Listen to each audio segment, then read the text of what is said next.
She texted, "I think maybe we need to break up." I surprised her by replying, "I agree. Your stuff will be on your porch in an hour." Her follow-up text was a scrambled panic of, "Wait, I was joking." But I wasn't. I, 31 male, was sitting at my desk reviewing quarterly reports when the text came through. Madison, 28, had been playing these games for months, but this was the finale she didn't see coming. "Been thinking. I think maybe we need to break up. This isn't working anymore." Stared at it for maybe 30 seconds. Not shocked, not hurt, just relieved. She'd been pulling this manipulation tactic every few weeks, usually after not getting her way about something. Last time was because I couldn't take a day off work for her friend's random Wednesday pool party. But this time I was done playing. "Me, I agree. Your stuff will be on the porch in an hour." The typing bubbles appeared immediately, disappeared, appeared again, then a flood. "Wait, what?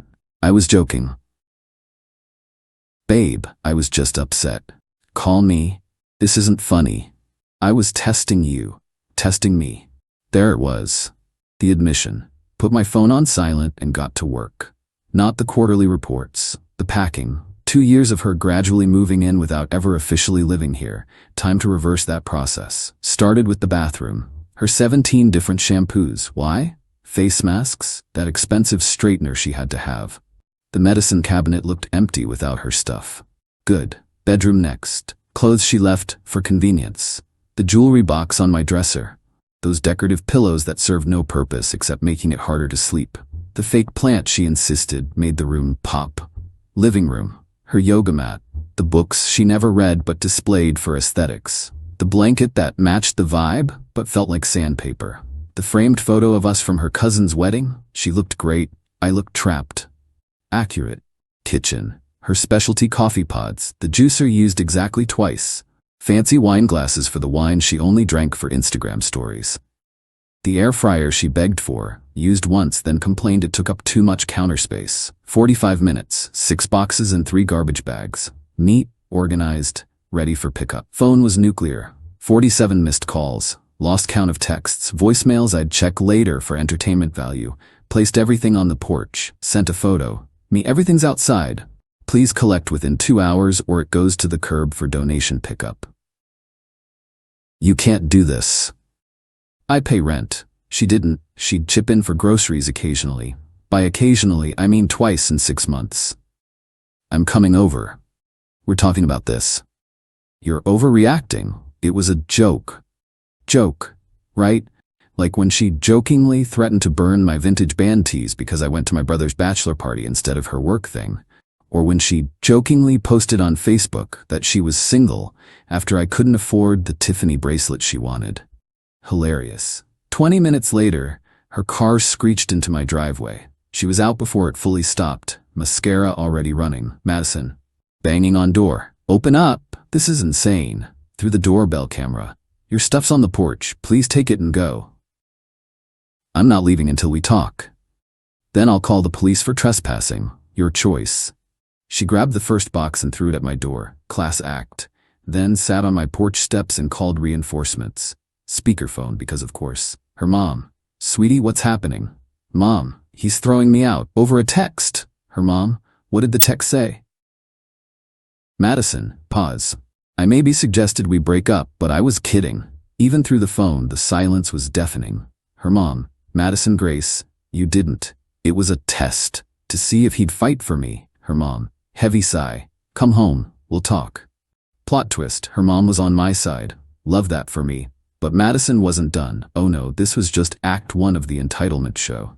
Update 1. 3 days later, Madison's extinction burst was something to behold. Day 1 was denial, Day 2 was anger, Day 3 was bargaining with a side of stalking. First, she tried the classic, "I'm pregnant" move. Text arrived at 2 a.m. "Madison, we need to talk. I'm late." "Late for what?" "My period. I might be pregnant." Me. "Interesting. You've been on birth control for years. Also, we haven't been intimate in 3 weeks because you said I was emotionally unavailable." "Birth control fails." "Sure. Take a test. Let me know. If positive, we'll handle it through lawyers." "You're seriously gonna make me do this alone?" "You broke up with me, remember? Your decision." Radio silence. Shocker. No pregnancy. Then came the social media assault. Posted a crying selfie with, when you give someone 2 years of your life and they throw you out like trash over a misunderstanding. Her friends swarmed the comments. Men are trash. You deserve better, queen. His loss, babe. But some mutual friends knew the real story. My buddy Carlos commented, didn't you break up with him though? Madison deleted the post within an hour. Next, she tried the possession game. Claimed I had things of hers I didn't return. Her grandmother's ring never existed. A laptop charger, it was mine. Sentimental items, be specific or shut up. Money I owed her, for what? Sent one text, everything you left here was on the porch. You threw a box at my door, then left with it all. I have doorbell footage. Stop. Then she escalated to workplace drama. Yeah, she went there, called my office pretending to be from my doctor's office about urgent test results. Receptionist put her through to my cell. Recognized her voice immediately. Me, impersonating medical staff is illegal, Madison. I needed to talk to you. This is harassment. Next contact goes through lawyers. You can't threaten me. I know your secrets. What secrets? That you. Your browser history? My football highlights and cooking videos? Terrifying. She hung up, but the peak entitlement came when she showed up at my gym. 6 a.m. I'm mid-bench press when I see her talking to the front desk, pointing at me, gym staff. Sir, this woman says she's your girlfriend and lost her key card? Ex-girlfriend. We broke up 4 days ago. She's not authorized. Babe, don't be like this. Me. She texted me breaking up. I agreed. Now she's following me. Security got involved. She was escorted out. Membership flagged. She screamed about me, ruining her fitness journey.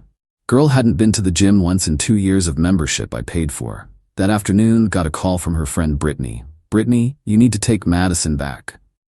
Me, why? She's sleeping on my couch and crying constantly. It's been 3 days. Sounds like a you problem. She made a mistake. Everyone tests their relationships.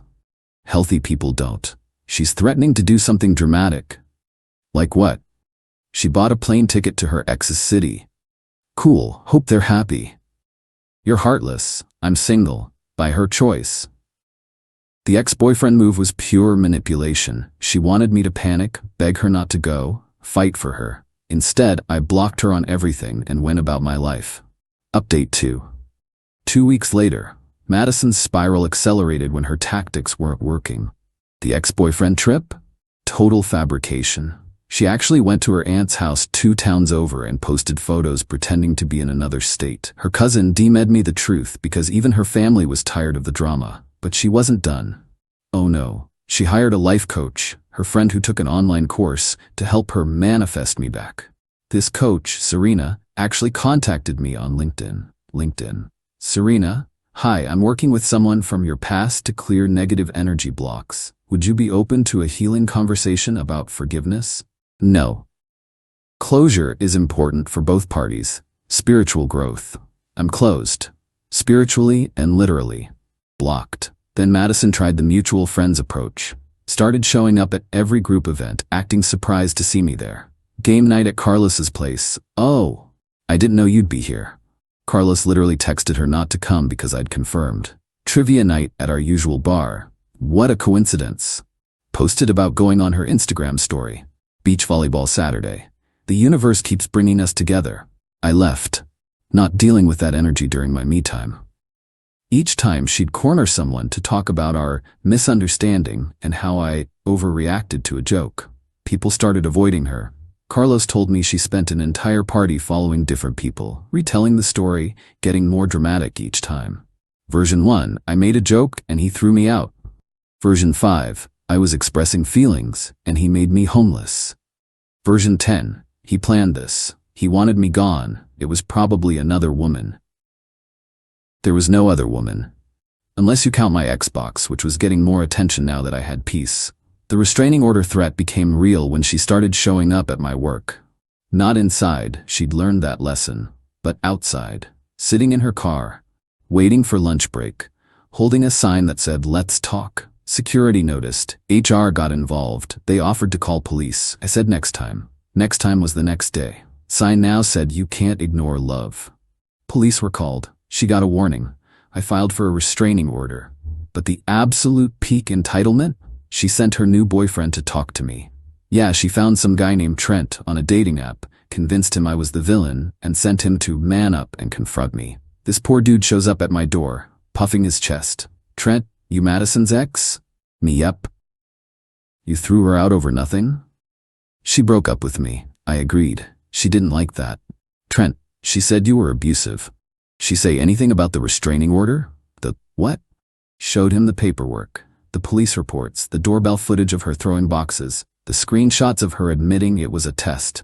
Trent stood there, processing. Then bro, I'm sorry. I had no idea. She said you were stalking her. Run, Trent. Run fast. Already am. Thanks for the heads up. He left. Madison called me screaming within 10 minutes. Didn't answer, but the voicemail was chef's kiss. Apparently I ruined her chance at happiness and poisoned Trent against her. Final update. 1 month later. The restraining order was granted. Madison had to stay 500 feet away from me, my home, and my workplace. The judge read through the evidence, texts, doorbell footage, police reports, witness statements from my gym and office, and actually said, ma'am, you broke up with him. He accepted. Everything else is harassment. Madison tried to argue it was a miscommunication, and I knew she was joking. Judge asked why someone would joke about breaking up. Her answer? To see if he really loved me. Judge, that's manipulation, not communication. Order granted. But even that didn't stop her immediately. She tried working around it, sent letters through mutual friends, returned unopened, had her mom call me, blocked, created fake social media accounts, reported. Showed up at places right when I was leaving, technically 500 feet. The last straw was when she applied to work at my company. Different department, but same building. HR flagged it immediately due to the restraining order. She threatened to sue for discrimination. Their legal team shut that down quick. Through the grapevine, I heard the aftermath. Lost most of her friend group when the full story came out. Brittany kicked her off the couch after the Trent incident. Parents made her pay rent to live at home. Started therapy, court mandated after violating the RO. Lost her job, unrelated to me. She no-showed after the court date. The last direct contact attempt was a letter from her therapist. An actual therapist request to help with her closure process. My lawyer responded that any therapeutic closure needs to happen without my involvement and within the bounds of the restraining order. 6 months later, life is peaceful. Dated casually, nothing serious. Focused on work, got promoted. Gym gains without drama. Replaced all her decorative nonsense with things I actually like. My place looks like an adult lives here, not a Pinterest board. Ran into her mom at a grocery store last week. Awkward, but civil. Her mom, I'm sorry about everything, Nolan. Madison's working on herself. Me, hope it goes well for her. Her mom, she knows she messed up. The testing thing, I never taught her that. Me, it's done now, moving forward. Her mom, you're a good man. She had a good thing. Me, had, past tense, take care. And that's it. She tested our relationship by threatening to end it. I called her bluff by agreeing. She expected me to fight, beg, prove my love through some grand gesture. Instead, I packed her stuff and moved on. The lesson? When someone threatens to leave to manipulate you, let them. If they wanted to stay, they wouldn't threaten to go. And if it's a test, it's already failed. My only regret? Not doing it sooner. Those decorative pillows really were uncomfortable as hell. Oh, and Madison? Last I heard, she's dating some guy who loves playing those relationship games. They test each other constantly. Break up every other week. Perfect match. Me? I'm testing nothing except my new barbecue recipes and whether I can beat my personal record at the gym. Both going better than any of her tests ever did.